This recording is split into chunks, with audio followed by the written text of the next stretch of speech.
Welcome back to the Metal Exchange. Justin and Chris back again, episode 264, as we go over to Italy and talk about the Ancient Bards debut album, The Alliance of the Kings. I have a feeling this is one that you've wanted to talk about for quite some time, so before I talk about all things new and old Ancient Bards, how are you, my friend? I am good. I am excited to talk about this band, one of my favorite power metal bands. This was the album that really introduced me to them, and I've been kind of I think in the back of my mind I thought we were going to do a career retrospective on this band, and then I realized that I don't know that we have the stamina or the energy or the attention span at this point to do another one of those. And for a band that's been around for 15 years, this album came out in early 2010. They only have 5 albums, one of which was released, just a couple of weeks ago. So I don't think it would have been too much of a heavy lift. But you know what? I'll kind of probably march through the discography over time.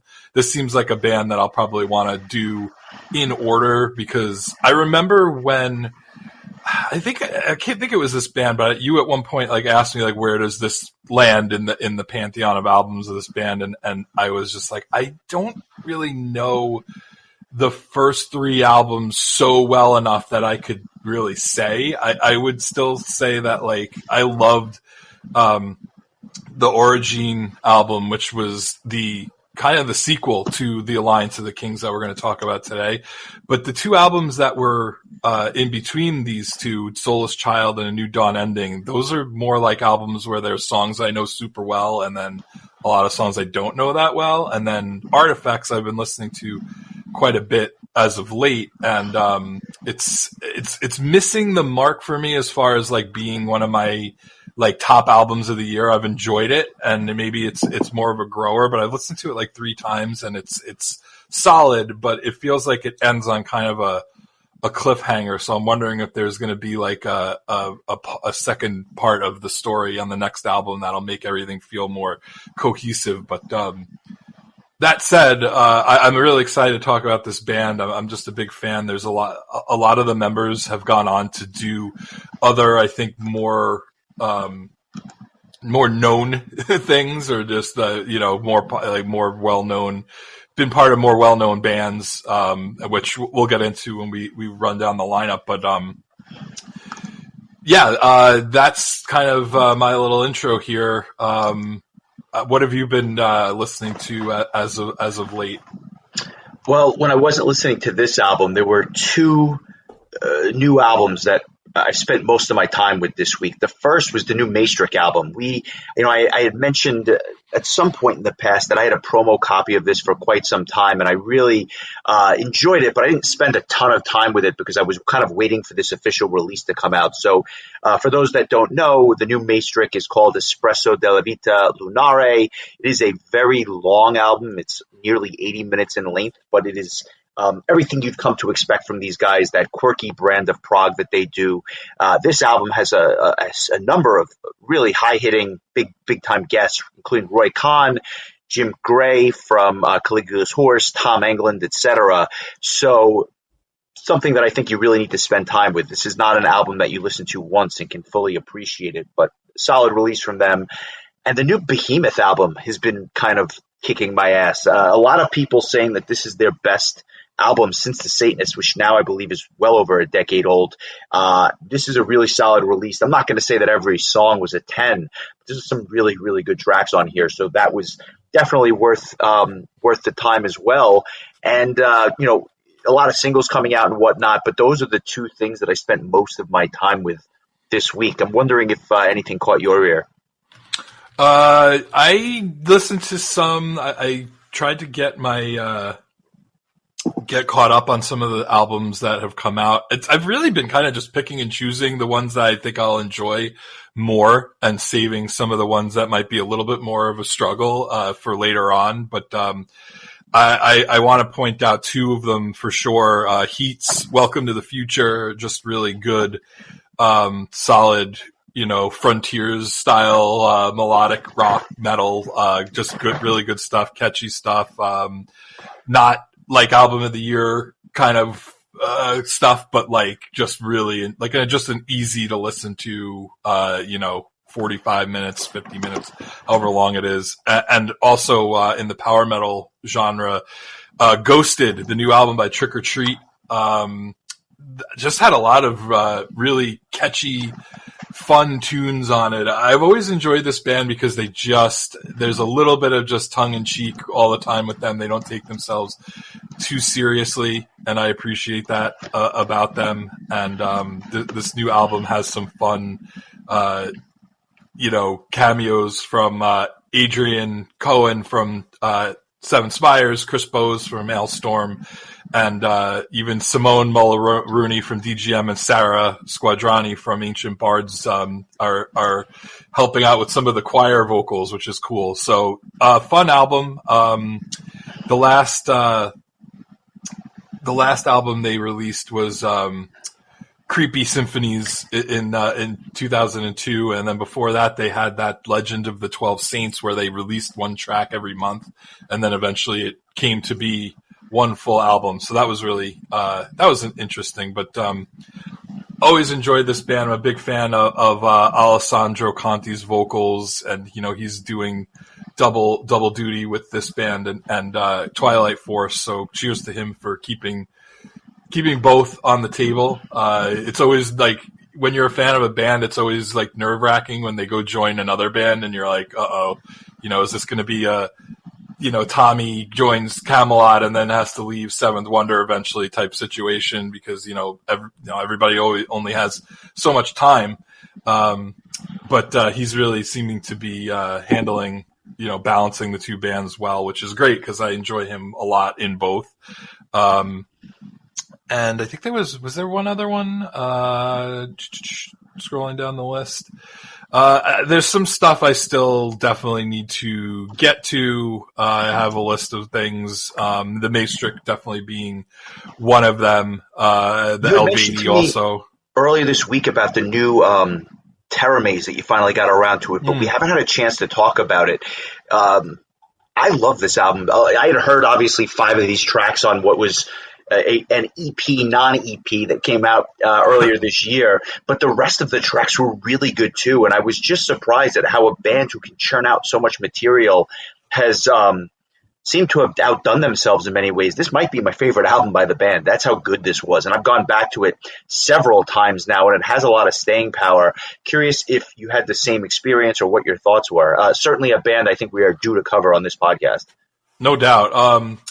This is one of the new things that I don't love that like streaming services and like digital music places are doing, where a band releases a single, then they release a second single, and they put the first single on as the second track on the second single, and then eventually they release enough singles where they will advertise it as like an EP because there's 5 or 6 tracks on it. And if you don't know any better, you're basically paying for the same tracks repeatedly unless you really look and make sure. I don't know that it's something that the bands are doing to be deceptive. It might be just a sort of thing like, hey, you might have missed some of these earlier singles, so we're giving you an opportunity to just get them all in one blast. But that's kind of what happened with this Terra Maze album, and now the entire album is now available. And like you said, like we had listened to at least 4 or 5 of the 9 tracks ahead of time.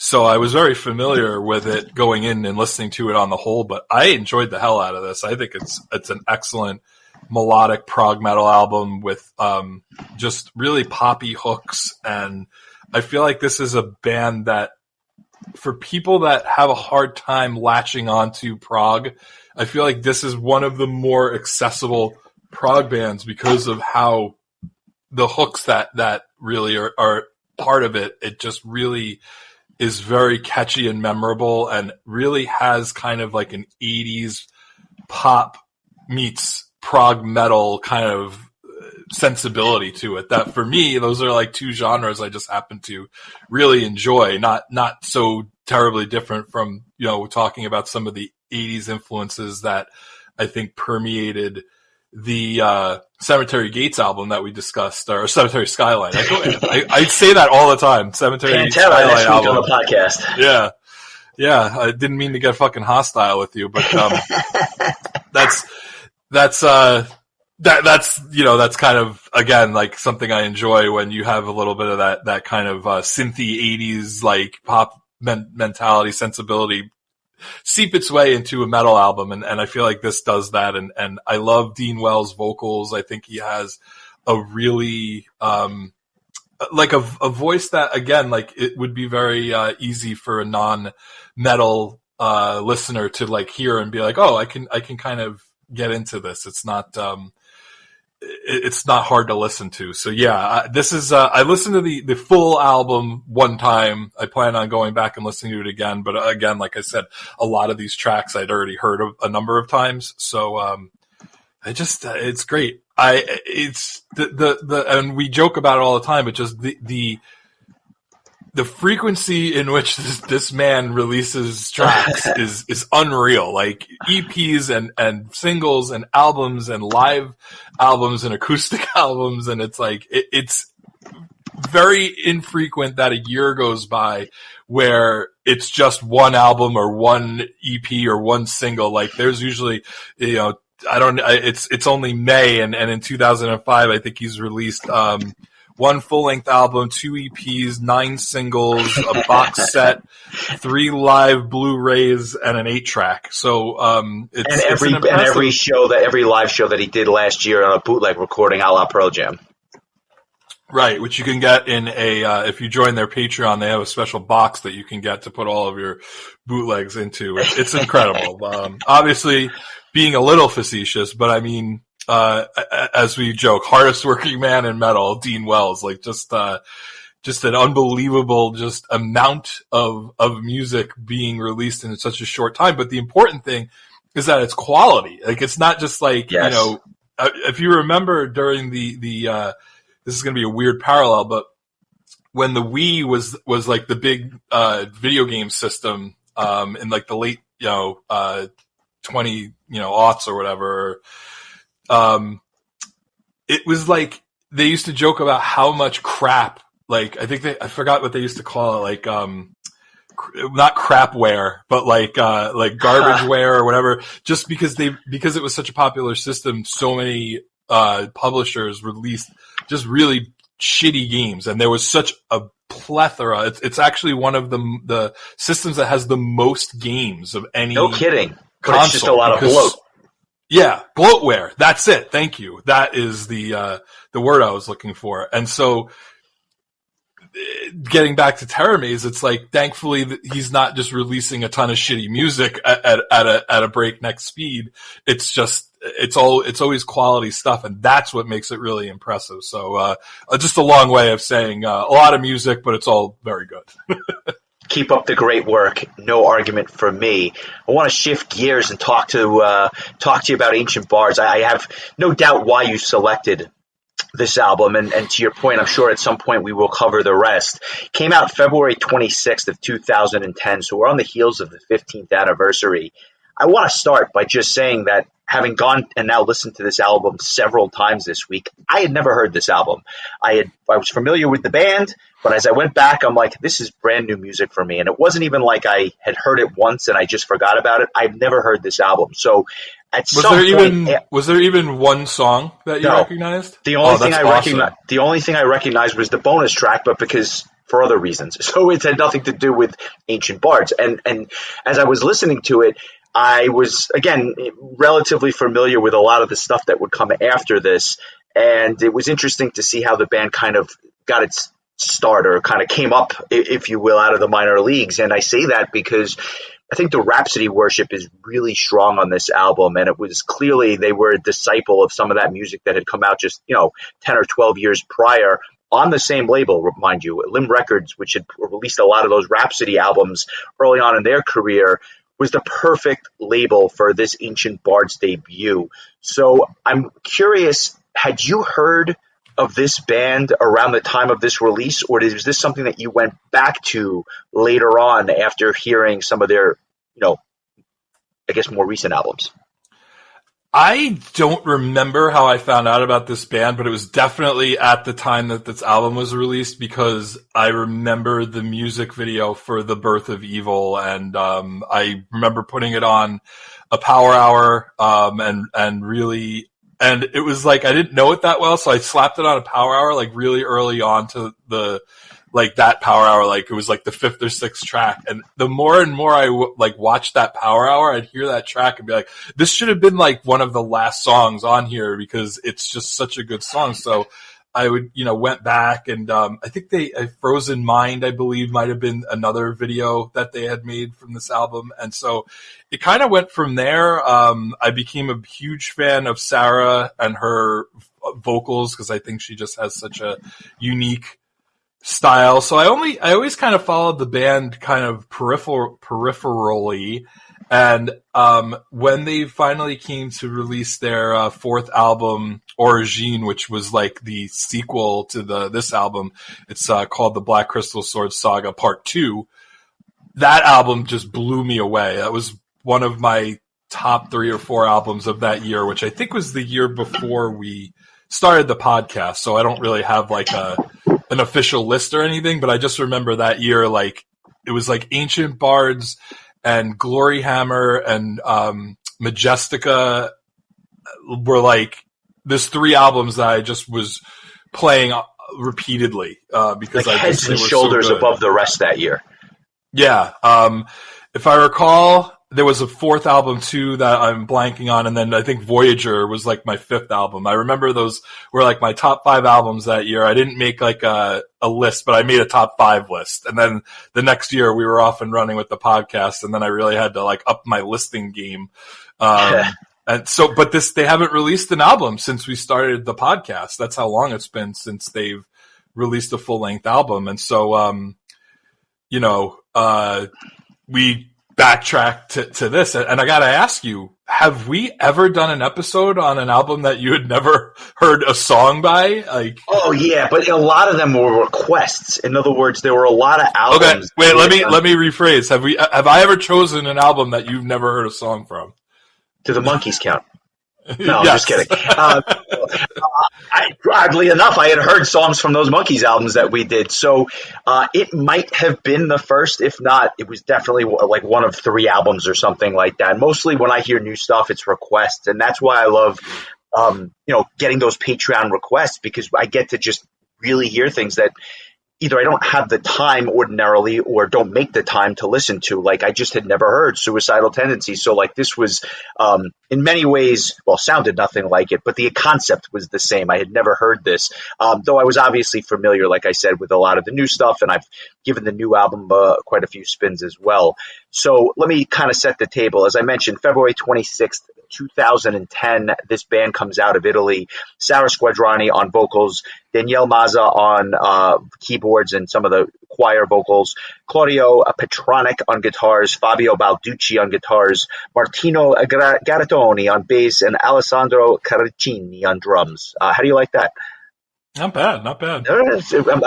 After butchering thousands of names on this podcast, I really, really tried to go all in this week. So, how many days did you practice that going into the episode? From the day that you mentioned we were doing this album, I haven't even listened to the music. I'll be honest with you. I've just been working on the names.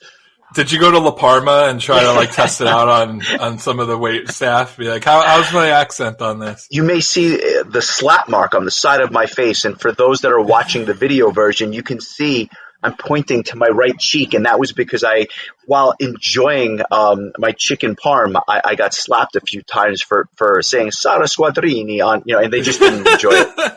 I heard the bartender just sailed a baked clam right at the side of your face. Yes, but he sent a Peroni with it, so I was very happy. I'm not going to argue. Sometimes you got to ice it down if you want it to feel properly.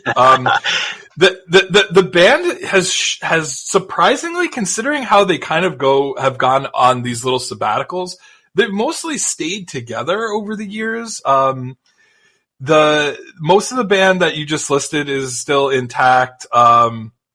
They got a new drummer in 2011 in Federico Gatti, who is also the drummer for Windrose, and because of that connection, the singer from Windrose actually did a cameo on Ancient Bards' most recent album. And then Fabio Balducci would leave in 2014. And it took 4 years for them to replace him with Simone Bertozzi, who was in some other bands that I had not heard of before, like Arcana 13, Undead, and Imperios. But everybody else has stuck around. Martino, Danielle, Claudio, and Sarah. Some people might recognize Martino as the bass player for Ne Obliviscaris and the Chronicles project. So these are all like very, well-traveled musicians. And Sarah herself was asked to play a pretty major part on an Ayreon album, which I remember when that came out, The Theory of Everything in 2013, I was so excited to hear her be a part of the Ayreon world. And it was just one of those things. I think I had even mentioned it when we spoke to Aryan, that just because I thought that was so cool that he would pick somebody from a band that maybe isn't quite as well known as like a Tommy from Camelot or Damian Wilson or a Russell Allen from Symphony X. So I love that, hearing her on an Ayreon album and hear her do something a little bit different from Ancient Bards. So yeah, like all very accomplished musicians, and this was really kind of the start of it all. And yeah, I 100% agree with you. This is like, I feel like this is around the time where Rhapsody kind of started losing its their grip on my love of symphonic power metal, and hearing some other bands come in and do what they were doing. And I think I would argue that they were doing it better than Rhapsody was doing at this point in time in 2010. I also think, do you remember the band Pathfinder? That they were from Poland, and they released an album the same year called Beyond the Space, Beyond the Time. And it was also like another symphonic power metal album, very, very much influenced by Rhapsody. And I was like, man, like there are some bands out there that are out Rhapsodying Rhapsody. And this Ancient Bards album to me is no exception. I thought that they were really, this is a hell of a debut. Yeah, I remember that band Pathfinder, and there were other bands like them around this time that were doing this. Although I guess you could argue that of those bands, Ancient Bards was one of the ones that not only stuck around, but continued to kind of rise in terms of prominence. Obviously, they were announced for Prog Power a couple of years ago. That unfortunately did not come to fruition, but I would be surprised if this band did not at some point play the States, play a 70,000 Tons of Metal, something like that, because they have quite a bit of a following at this point. And you had mentioned this, and I'll just make note of it here, but the fact that Martino Garatoni can play bass on this album and then play bass for Ne Obliviscaris, which sounds nothing like this. I mean, like, you couldn't talk about two different sounding bands, but he really shines on this album, so it's not surprising to me. They give him the opportunity to really be up front and center on some of these tracks, and that was one of the things about the album that I actually loved. I thought that, while not being a perfect album, and I'll talk about that, that was one of the real highlights for me, because his technical proficiency and the sound that he's able to kind of generate from his bass guitar is amazing. And it makes sense that he would be in a technical prog band as a result, because he's obviously a very proficient musician. No doubt about it. Yeah, I agree totally. There are a lot of really prominent bass parts on this album, which I enjoy. There's a lot of really good keyboard work. I mean, there's just the orchestrations are really well done. The songwriting is strong. The vocals are great. Like, I'm just gonna tell you, this is gonna be a love fest for me. I knew this album, but not like, the way I know Legendary Tales or Symphony of Enchanted Lands. By the time this week was over, I had listened to this album maybe 6 or 7 times. I could not stop. Every day I would look forward to the moment I get to turn it on. And the songs that I didn't know as well, I ended up absolutely loving. Like this was, I'm almost mad at myself for waiting as long as I did to choose it. So it's crazy. After like 250 plus episodes, there's still bands that we haven't even discussed yet. Terror Maze being one of them, as we mentioned earlier. But yeah, this was such a treat.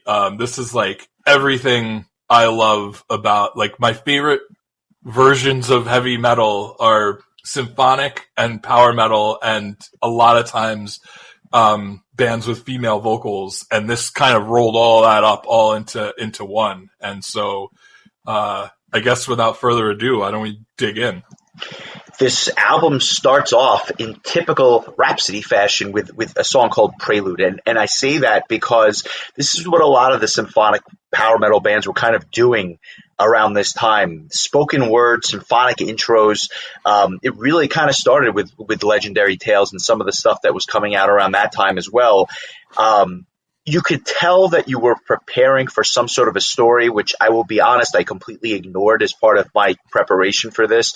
I don't know that it matters that much in the grand scheme of things, but you can tell that it's almost going to be a concept album just from the intro. Yeah, without a doubt. I mean, the table is set with the story. This is, I'm not sure about the second and the third albums, but the first and fourth are definitely about this Black Crystal Sword saga. And there's even for those who listen to the most recent album, like, there's a cliffhanger at the end of it where Sendor, who is the supreme dark wizard that is trying to get a hold of this Black Crystal Sword in the story, basically, the thought was that he had perished at some point during the story, probably in the part 2, and then at the very end of the newest album, you hear it's like almost like a radio drama from back in the day where you're like listening to a movie, and like basically somebody walks into an inn and he basically is like, I am Sendor back from the dead, and like the innkeeper's like, I thought you were dead, and all this shit, and then it just kind of ends. It kind of is like the nerd version of the end of Scenes from a Memory, where it kind of is like this cliffhanger, except it feels like we're gonna probably revisit, like, the story in the future. So that was kind of cool, and maybe would explain why the album feels a little bit uneven at times, because maybe it is part of a bigger story. But anyway, yeah, it's your usual, rather than like grandiose like Latin chanting, this is more of just, I believe this is Sarah just kind of narrating the story, and then it, as all great symphonic power metal albums of the time do, it goes directly into the first track, which like immediately is like, okay, we're going to tear your face off. It reminded me so much of like Warrior of Ice from Legendary Tales or Emerald Sword from Symphony of Enchanted Lands. Just like, all right,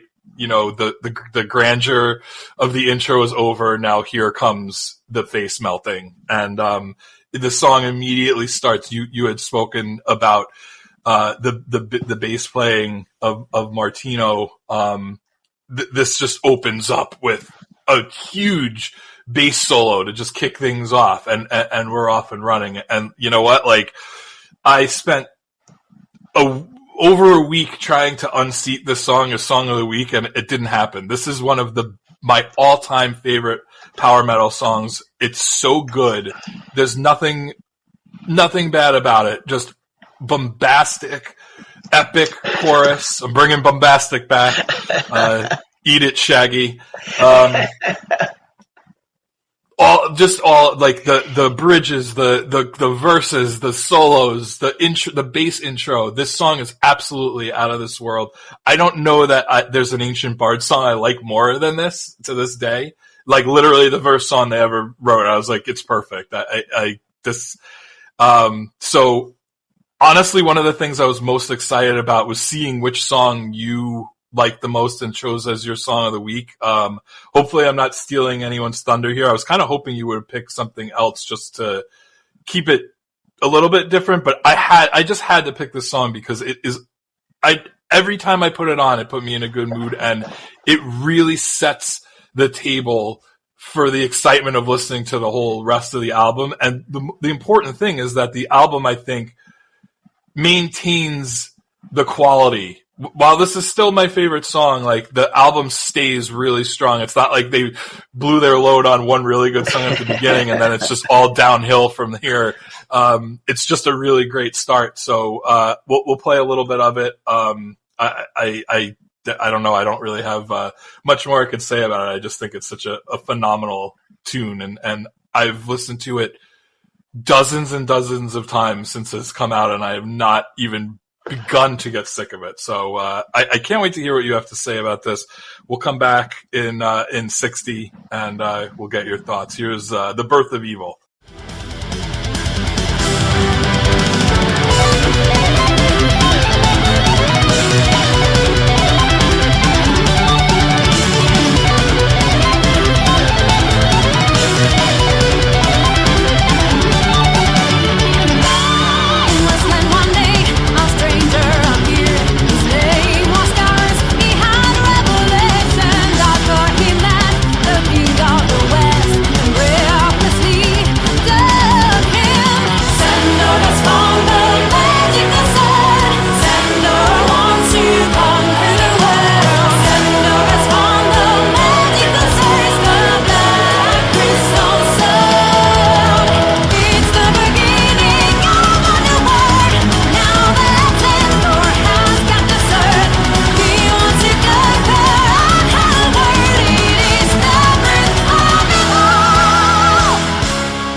I was not sure what song you were going to choose, but I did think there was a possibility that this would be it. Obviously, and you hit it on the head, that bass immediately stands out. What was interesting to me was I thought the mix was terrible when I first heard this, and I'll tell you what happened. I was in my car the first time I was listening to the album straight through, and it just didn't sound good. It sounded like the vocals were kind of just added on after the fact and were too high up in the mix. And I don't know, for some reason, it just really didn't grab me, although I appreciated the songs. Every other listen, I was listening to my earbuds either at work or on my way, on my commute or whatnot. It sounded a lot better. So I'm glad that I came around on the mix. It's a little raw. I think that it's, a little bit like a debut album, and their mix on the new album sounds markedly better in my opinion. But again, it's not, it didn't make it difficult to listen to. It's just, it sounded better with earbuds as opposed to the speakers in my car. I thought that the guitar-driven verses really stood out, and the vocals definitely soared during the chorus. And again, maybe it's in part due to the fact that she's not buried in the mix. She's front and center with some of this stuff. The instrumental section was pretty good, and it got better as it went along. And I thought that everybody did really awesome solos. It was almost like Eagle Fly Free in that sense, where everybody has a chance to shine, and you're like, okay, this is not just like a person's vanity project. The whole band can play, and that I thought was awesome.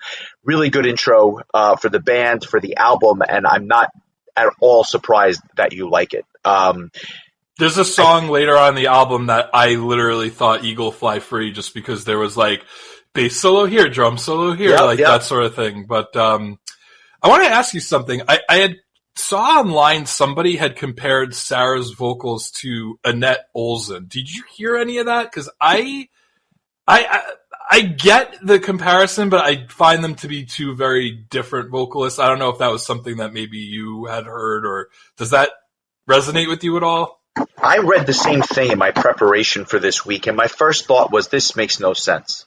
Then I took a step back, and I said, I can hear it. Not exactly, but there's an element of it, and it's really just when she's not kind of soaring with those higher pitched vocals, when she's kind of staying in a little bit of a lower register. I think the tonality is the same, even though the vocals themselves are quite different. So I can understand the comparison. I don't summarily dismiss it like I did originally, but I wouldn't say that they sound the same. It's just that they sing in the same register when they're not going exceptionally high. So I get the comparison. It's not, let's put it this way. She kind of has a unique voice. I'm not sure that I would compare Sarah to anybody else. So that might be the closest comparison, but she's really on an island when it comes to, the way she sings this kind of power metal. It's funny. So somebody on a review for this album wrote, "Sarah Squadrani is a great singer and asset. She makes me think Annette Olsen, only the better version." So, oh wow! All right, so there you have it. As we roll on ahead here, I think I actually liked Four Magic Elements better. It's a slightly slower play-paced tune. I could see it totally being a live favorite. The drums really stood out to me on this track. I thought there was some really interesting grooves. The verses have a bit of a folkiness quality to them with, again, some great bass lines, whereas the chorus, well, I'll say this, the verses are almost like this march to victory, while the chorus has those soaring vocals that I alluded to earlier. Some nice little guitar solos that are kind of strategically placed throughout the tune, also very similar to that early Rhapsody sound. And although I didn't love the first half of the instrumental section, I found it bland, I thought the second half was amazing because it picks up speed. I'm a sucker for a flute. I really just thought the way this song ended was awesome. And I actually, and again, it's a different perspective, but I'm actually liking this track even more than the first track, which I thought was a good tune. So I'm trending in the right direction. I feel like that towards the end of the song where it speeds up and you have that kind of like, I think it's a keyboard solo, but it reminded me of like more Brazilian type bands, like, you know, like Angra's Holy Land or, Aquaria.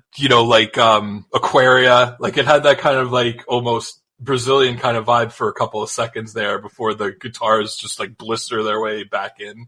And it's interesting because the song in general is kind of this mid-tempo, almost march kind of, pace. And, but then like the solo kind of like explodes and it just goes back into this like, gallop. But I like what they've done here with like following a real like blistering opener with something a little bit more to just bring down the energy and the pace a little bit, but while also remaining very catchy and memorable. And I like this song a lot. I don't remember it as well. I didn't remember it as well as I thought I would when I put it on. And the more and more I listened to it, I was like, this is great. Again, very similar to what Rhapsody had done in the past, where they would follow up that, first blistering power metal track with something to just kind of bring it back a little bit. Like, what was the second track from Legendary Tales, where it was just kind of like, we're gonna Rage of the Winter. We're gonna like it's an epic track, but we're gonna slow it down a little bit before we head back into the face melting area of the genre. But this is a great track because again, like an album like this, you don't want every track to sound like The Birth of Evil because it would start to kind of like I think wear thin, and a track like that wouldn't have the impact that it'd have if all the tracks sounded that way. So you need to have something like this. And like you, I'm not super familiar with the story, but I'd like to kind of sit down, and it's even with like the Rhapsody albums, even when I was younger and would read the booklets and stuff, like I kind of remember the story, but it was, very Dungeons and Dragons and medieval type stuff. And so it was kind of like, nothing as heady as like a Mercy Falls, or like some of the Arion albums. But it's fun, if you're into that sort of thing, which I know we both are. So it kind of continues on that path, as far as just the, thematic, tropes here. Yeah, well said. Well said. As we move to track 4, Only the Brave, this track starts off faster again. You're talking about those really good riffs, double bass drum heavy, rather symphonic, and these verses that were really driven by the power chords and the double bass drum. And as a result of those verses, I thought there was a chance that this was going to be your song of the week. I thought that there were spots where the band just drops out and you have Sarah's vocals on top, which I thought was a nice little gimmick, for lack of a better word. It was a little bit hard for me, though, to discern where some of the verses ended and some of the choruses began. So I gave it a little knock because I like to have that dichotomy between the two. But I thought the instrumental sections were also great, and I love the dueling guitar and keyboard solos, so it was a good tune, just probably my least favorite of the three so far. Fair. I love the part where it just the music cuts out and she's just like, arrows fly. I feel like that would be so fun in a live setting where the whole crowd just is like yelling arrows fly. And I just think this is another really good tune. I agree with you. It's kind of like, okay, where's the chorus going to come in? But that like the intro, that kind of orchestration with the guitar kind of combined to open things up, and then it'll repeat itself throughout the song. It's such a memorable and catchy, like they have a way of just like hooking you into a track immediately. Like as soon as it starts, you're just like, all right, let's see what Ancient Bards has in store for us on this track. And so again, Sarah's vocals are just amazing. I love her range because she can do like, the lower register really well, but then when she, like, you use the word soar, like when she does some of those soaring vocals, it also sounds like really good and not forced at all. Another really good bass solo placed in here. Like you said, like a lot of love for the bass player, which sometimes isn't always the case. And so again, another one of those bass solos that kind of reminds me of Eagle Fly Free, where they let Marcus just kind of fly off the handle for a little while and show off his chops. And still one of my favorite parts of seeing Halloween live is just Marcus doing that solo during Eagle Fly Free. But yeah, another really good tune. I like this one a lot. I think it picks up the pace again after 4 Magic Elements, kind of goes back to like a mid-tempo. Good, really good stuff. I like this song a lot, probably a bit more than you did, but I probably would agree that it is my least favorite of the first 3 tracks. Did you find that as we move ahead to Frozen Mind, that it has a bit of a darker vibe to it, like a shift in the story, or was that just my ears playing tricks on me? And when I say darker, I mean like it's aptly named with Frozen Mind, but it has this speediness to it, but the riff has this anger to it. And even the vocals have a more mysterious quality to them. The symphonic choir is a really nice touch. I'm not sure that I prefer the chorus to the verses. I actually like the verses on this quite a bit. The chorus, though, does have this Elven King vibe to it, with their fellow Italian counterparts, with that folkiness to it. It's not bad. It's just not necessarily, I guess, preferred to me. And the only other thing I would say was there's like this classical piano solo that has this really heavy Lord of the Rings vibe towards the end of the track too. I thought this was a solid tune, but I go back to the fact that it felt darker than the stuff that's come before it, relatively speaking. Yeah, I think that's fair. I don't remember why, but this was just one of those songs that I knew like really well compared to the rest of the album. I have to actually do a quick search and just see if there was a music video. Typically, when there's a music video, I tend to know the song better, especially in my Power Hour heydays. Doesn't look like it. I don't know if it was maybe a single or maybe there was a lyric video. I don't know. Whatever the case may be, I just happen to know this song, probably the song I was second most familiar with on the album. So I was always a big fan of it. Again, it's another track where I think it comes in all guns blazing.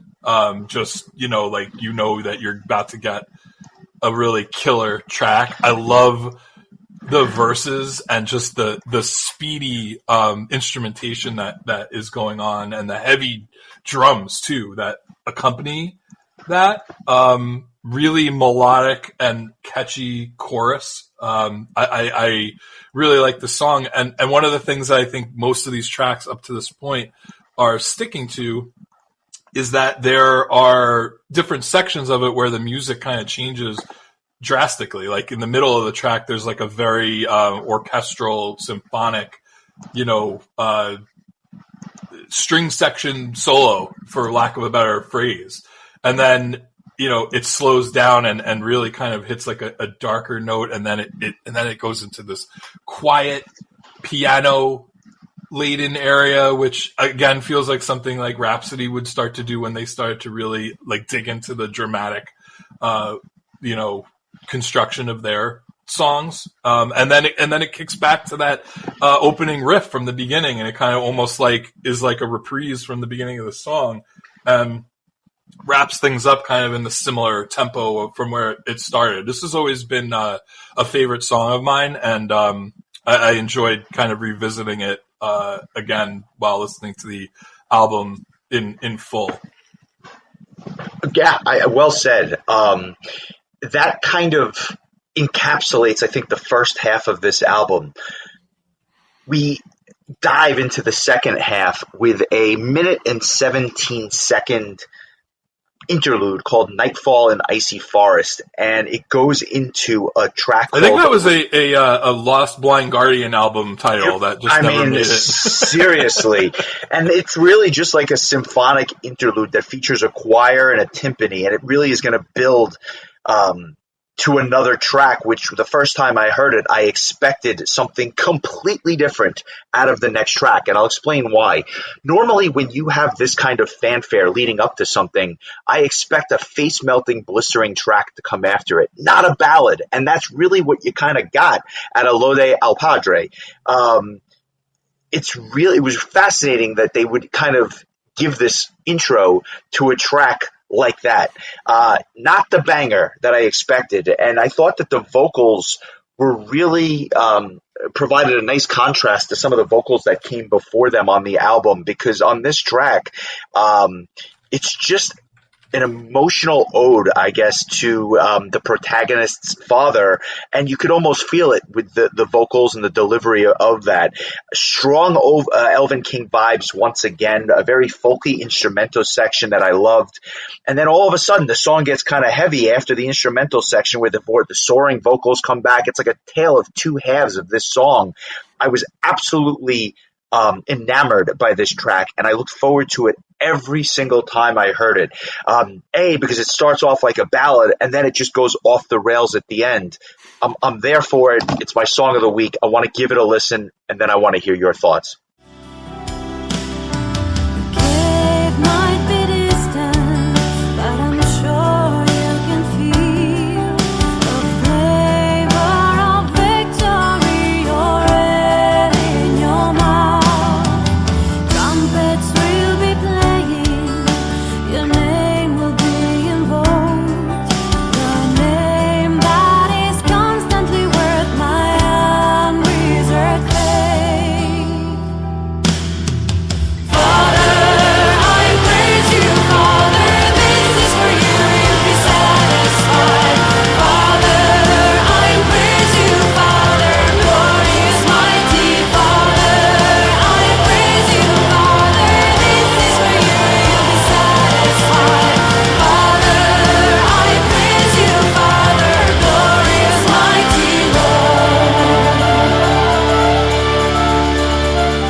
So talk to me about Lode al Padre. Obviously, I gushed over this one. This was a tremendous track. Was this one of the ones that you remembered, as you went back to the album, or was it like hearing it again for the first time for you? I vaguely remember it just because I feel like the chorus is really memorable, but I'm with you, man. I looked forward to hearing this song every time I listened to the album, and the song would actually get stuck in my head at different times throughout the week. I have to agree with you on the intro track, Nightfall and Icy Forest. That's the track that Rhapsody would have put in track one before before your Emerald Swords or whatever else. Dawn of Victory, So yeah, it's funny. I didn't really even think of that, but when you mention it like that, it's so true. It's like, what a weird, just a weird situation when you're expecting something like that. Agreed. We kind of start off in like this, really almost like a video game forest kind of music where it's just very, very chill. And then the chorus kicks in and you get all that symphonic, orchestral goodness. And then, yeah, like you said, almost 5 minutes into the track and all of a sudden the guitarist is like, all right, I haven't soloed in 5 minutes. This is ridiculous. And he just jumps in.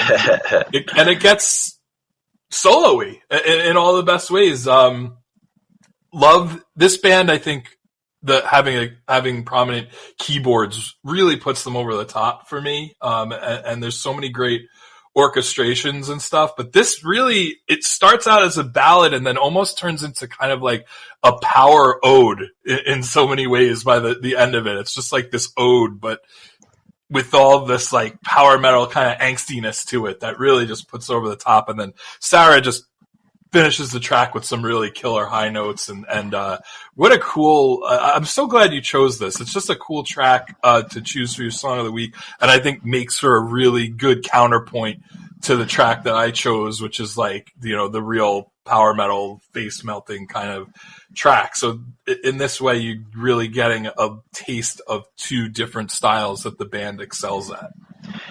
Yeah, and you know, it wouldn't stop there. I nearly chose the next track. Those were the two that I had in contention. So for me, the second half of this album almost blows away the first half just because two of my favorite tracks come back to back on the second half. It's called Daltar the Dragon Hunter. Obviously, everyone knows who that is. It's a neoclassical epic tune. The guitars are very much Luca Turilli inspired, or at least that's what I hear. Whereas the first verse is kind of like a vocal solo in many ways. There's this vocal solo, and then everything just speeds up. Really good keyboards.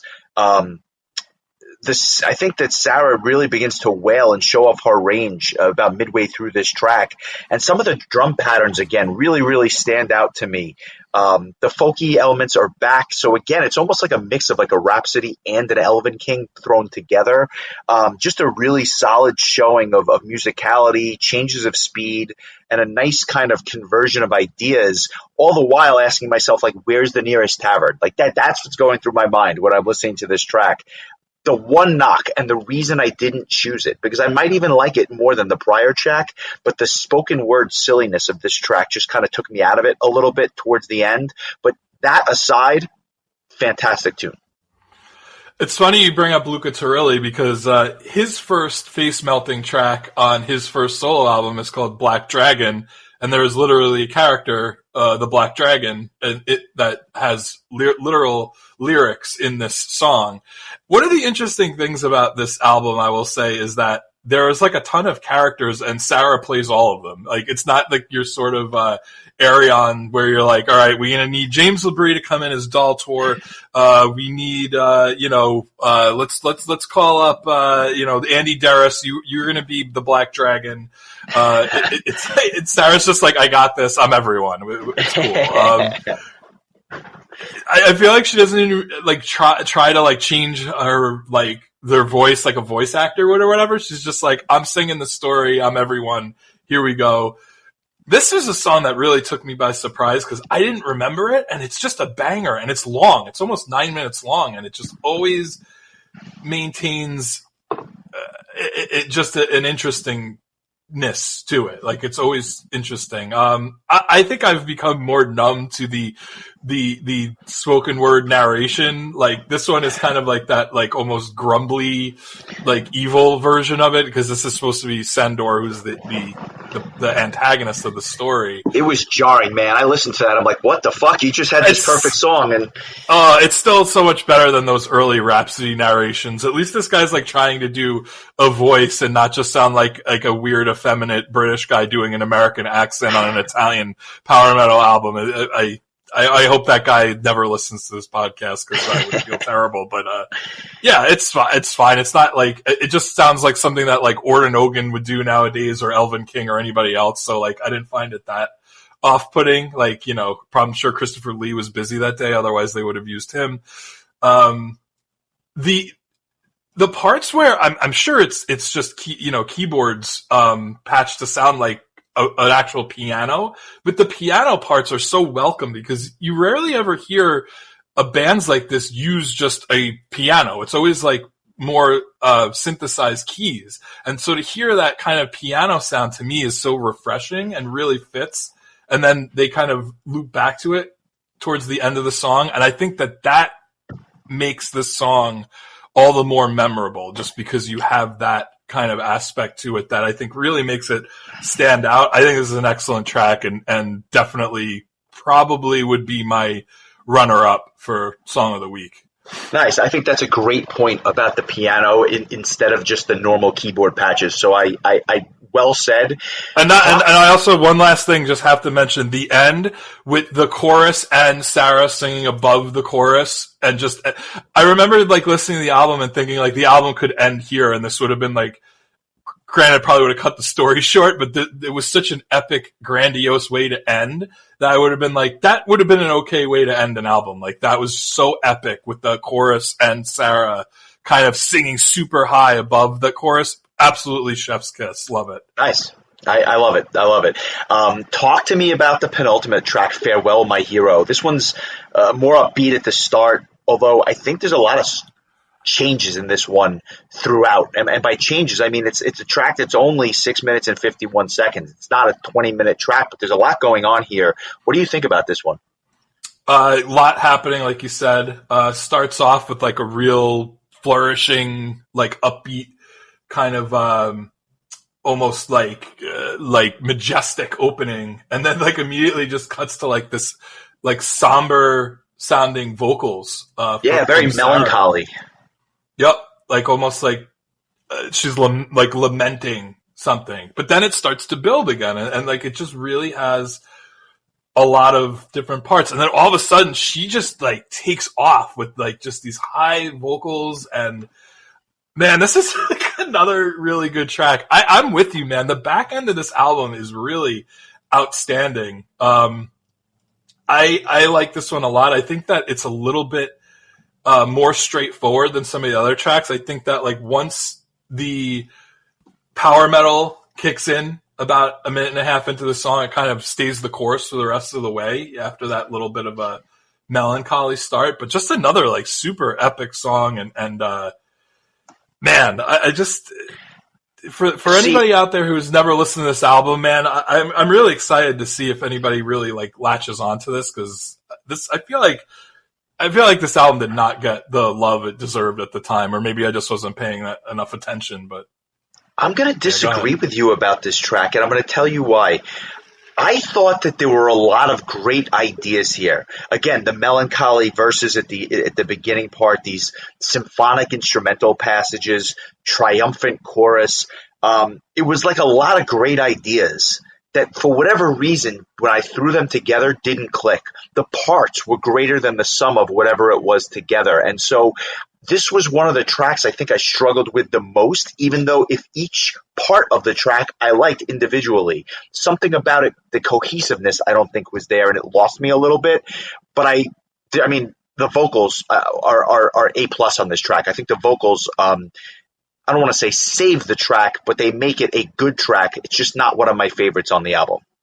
The vocals and the way that the orchestration and guitars are composed make it feel like another track that could have been the last track. Like it felt like they were like kind of heading towards the end, I guess, so to speak. And yet there's still another track. So I'm kind of glad they didn't wrap up on this one, because I feel like this makes for a better, like, you know, penultimate track to kind of lead you into the final track. But there was like a couple of times where I was listening to the album and like half paying attention and thinking that I was listening to the last track, and that happened like 3 times in a row. And then, oh shit, there's a bonus track too. So, you know, just, really, I think really epic stuff where it's like you feel like it's so epic the album could be over, but it's like, nope, there's more. And I'm glad there was more, because the way it actually ends with Faithful to Destiny, I think is a really a solid payoff to the album. Really like the symphonic intro, awesome drum fills. And this is just a really majestic tune. It's like it has a power ballad quality to it. And then all of a sudden, halfway through, things get spooky, almost like a haunted house. And then there's this final payoff where, out of nowhere, the lyrics just go from English to Italian. Not sure why, but sure, why not? And so it was a little jarring, but for whatever reason, love this track, love the drums on this track, and I thought it was just a good way to end the album. Bonus track aside, of course. Yeah. Again, it's another one of those tracks where it starts off very mid-tempo, almost like there's a melancholy or a lament to Sarah's vocals, and then those about halfway through the song always makes me think of one of the last songs in Final Fantasy VIII. I think the track was from like the final castle, and it's like this really epic organ, organ sound. And then they're like, okay, the power metal has returned, and we're going to finish this thing off strong.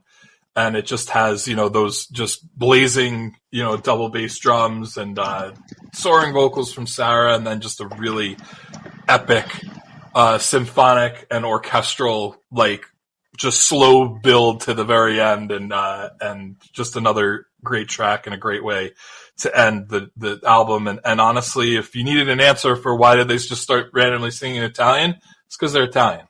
Yeah, well, there you go. How can I argue with that? As a fellow Italian, sometimes we just break into song in Italian. It just, volare. It just happens sometimes. Duly noted. Can't argue with that. What was interesting was that I did have a copy of this album with the bonus track, and this was the one track that I mentioned earlier that I knew. It's called Eyes on Me, and it's really just the main theme from Final Fantasy VIII. So the gamer in me was like, oh yeah, I know this song from 25 years ago. Kind of an interesting choice. I thought it was a good cover of a good song of a good game. So like it was just a nostalgia hit for me. This was a track that I remember. Now, mind you, it's 1999, and I'll never forget the day this game came out was on your birthday. It was 9/9/99. That's right. Not literally the year you were born, although I know you tell people otherwise. But I remember this was the first Final Fantasy game for me where I like went to the mall and bought it the day it came out, and like sold older games, traded in older games to get some extra cash so I could afford to get the game and the strategy guide. And I remember at a certain point in the game, there's a scene where the protagonist Squall and the love interest Renoa. And this was really, to me, like the first Final Fantasy game that also really went full bore on the love story. Like it was always in previous games kind of hinted at, like, Cecil and Rosa and, Locke and Celis and, Tifa and Cloud, but they never really kind of like went the whole way with it. And as a romantic person myself, I always felt like that, like I kind of was like upset that they kind of like pumped the brakes a little bit on, and then maybe they thought that like other gamers don't want love stories in their gaming.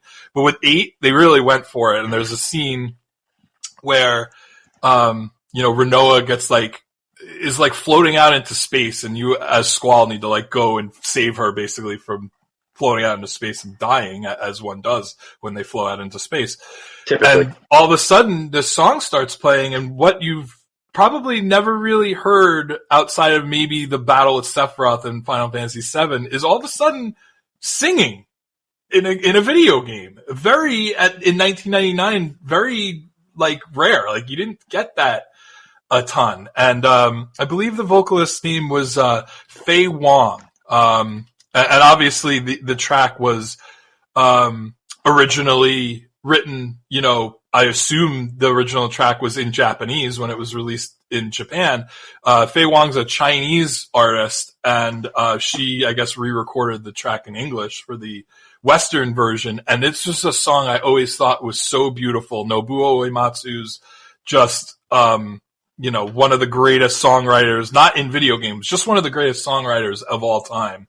And he penned this song, and she just put absolutely beautiful words to it. And so not just is the song wonderful, but the memories that it brings back of a game that meant so much to me that I am way overdue to replay again. Nick, still on the train mission. God bless him.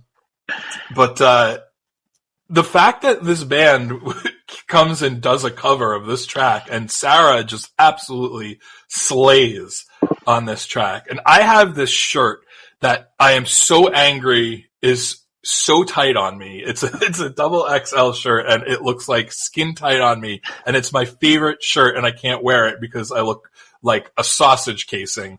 But it is a white shirt with Ancient Bards, but in the Final Fantasy font, and it looks like a Final Fantasy logo, a Japanese Final Fantasy logo, but it's meant for Ancient Bards. And it's my favorite shirt, and I need to find like a 4X version of it that fits me. I don't know why they made it so small. Like before I even washed it, I was like, why is this skin tight? I wore it like one time and I was like, I'm embarrassed wearing a shirt this tight. So I still have it because in my mind, every large man thinks in his head, one day I will lose 70 pounds and be able to wear my old shirts again. So you just keep them. I'm definitely veering here on this discussion. But anyway, amazing song, outstanding cover. I love that they did this. They would go on to do another bonus track. I think it was on the third album, A New Dawn Ending. They did a version of Melodies of Life, which was this a vocal track from Final Fantasy IX. So clearly these are gamers and gaming fans, and I love that. But I love this version of it. They just added a little bit more bombast to it with the orchestra and stuff. It's more of like a pop song, the original version. So they kind of symphonic power metaled it up, so to speak. But even if you've never heard the song before, it's totally worth listening to because I think they really put their stamp on it, and it's outstanding. So, love to hear your thoughts. I'm sure it won't be as long-winded and long storied as mine, but I'd just say for me, like I said, it was the one track I recognized, and it was a real nostalgia hit. I don't have much to say about the track itself, other than it was cool to hear a song that I probably haven't heard in 25 years done by an artist that I can totally appreciate. So, excellent choice. Did you ever get past the train mission? Thankfully, I did. Although I'd be lying if I said I remember anything about this game. Ironically enough, it's been a long time. Did you finish it? Do you remember? Yeah, I definitely. I remember beating it. It's been so long that the plot like completely escapes me. Probably escaped you while you were playing it because it was just Final Fantasy 7 and 8 had some pretty like convoluted and like really confusing plot lines. So I'm not. Oh yeah, I'm not sure I had any idea what was going on then, let alone now. So that being said, on a scale of 1 to 10, I'm going to say I will lead off with this. I don't have the nostalgia that you do for this album, but I totally enjoyed it. And I would say it's definitely much better than average. What lacks for me is, again, I can't appreciate the story, so I'll put that out there. And there were just certain, not every song was perfect, but I definitely don't hold them out to be just some sort of a Rhapsody, an inferior Rhapsody clone. Like, they have their own flavor to this, and their musicality and musicianship is enough to really hook me. And I want to go check out some of the earlier albums that I maybe didn't spend enough time with, even though I recognize them more. So for me, it's a 7.25, but it doesn't really reflect how much I enjoyed it. It's just, when I look at some of the albums that I put in that 8 range, it's not that for me. But this was a really good listen, a really good band, and a band, honestly, I would love to see live at some point. So I'm hoping that that does happen. How high is this for you? I have a feeling it scores very, very high. Yeah, this is a 9.25 for me. I just love it. I mean, it's not perfect. I think I'd give it Dawn of Victory a 9.5. That might be kind of the peak of symphonic power metal for me. Maybe in that vein, I think I've rated some Nightwish albums even higher than that. That's like a different kind of symphonic power metal. But man, I would have guessed that this would have been like an 8.5 going into it, but I really just didn't know some of these tracks as well as I thought I did. And when I actually sat down and listened to the whole thing, it was just such an enjoyable experience for me. And while I don't let the bonus track affect my score one way or the other, it was a really nice, it's always nice when you have a bonus track that just kind of is really pleasant to listen to. It fits well as a last track, even though it's not part of the story. I thought you may have chosen it as your song of the week just because it was more familiar and it's just such a great tune. But yeah, this is like really on the high end of the kind of stuff that I really enjoy, and I look forward to seeing where their other albums kind of fall. I have to think, I haven't listened to the second to last album in a while, but I have to feel like that's going to be in the 9, somewhere around the 9 level. Yeah, this was just joyful. Everything about it is just what I love. And the same year, Rhapsody would release the Frozen Tears of Angels, and honestly, like probably the since like Power of the Dragonflame, maybe Symphony of Enchanted Lands 2, which was released at the beginning of the century, decade, whatever you want to call it at that time. This to me, I feel like is speaking to me, more than Rhapsody is at this point. Like I feel like they're doing a better job at doing that style for what it is that I kind of want to hear. So yeah, this was, I think I said to you off air, like of all of the cancellations in the history of Prog Power, this one I think was the hardest for me because I was so excited and I really felt like this was just one of those bands that wasn't going to come to the States and do a tour. So like, I felt like this was really one of those opportunities where, much like Power Quest, like this is it. This is how I'm going to see this band without leaving the country. And so that was a tough pill to swallow, especially because I remember when they were announced as a replacement for another band that had dropped off. I was so excited. Like I just could not contain myself. And so such a bummer. And then for like Pretty Maids, Ancient Bards was supposed to open that day and Pretty Maids was supposed to close. And that went from being like one of my most anticipated days of any metal festival or concert I've ever seen to like I remember just being so depressed while I was there because of what could have been like two of my all-time favorite bands and they just weren't playing. And then Tack On Secret Sphere was supposed to play that day too. And they didn't play either. So like that day was snake bitten. So yeah, I really hope one day I will get to see this band live. If they ever get announced for 70,000 tons, I may just have to like put I don't know, just like withdraw my CD or something. Just be like, I could need an emergency withdrawal. Like, are you having financial hardship? I'm like, no, Ancient Bards is playing on a boat. Well, that puts a bow on Ancient Bards. Thank you so much for that request. I just have one news item this week before we talk about next week. The news item, Lorna Shore has announced their new album, I Feel the Everblack Festering Within Me. And they have sounds upbeat.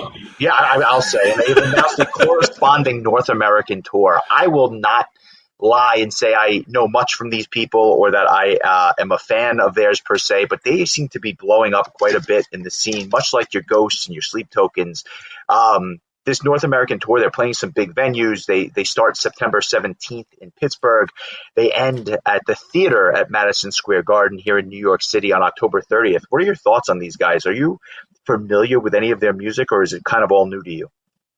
I know nothing. I literally, for the longest time, thought Lorna Shore was some like female pop star. So I was always a Lorna Doone fan myself. I prefer the Cookie, but that's neither here nor there. But I want to talk about next week, and I want to do something a little bit different. I was thinking about what to choose, and I had like 4 albums that I just wasn't sure which one to pick. So we're going to play a little game of Let's Make a Deal. And for the purposes of this week, I am Monty Hall and you are the contestant.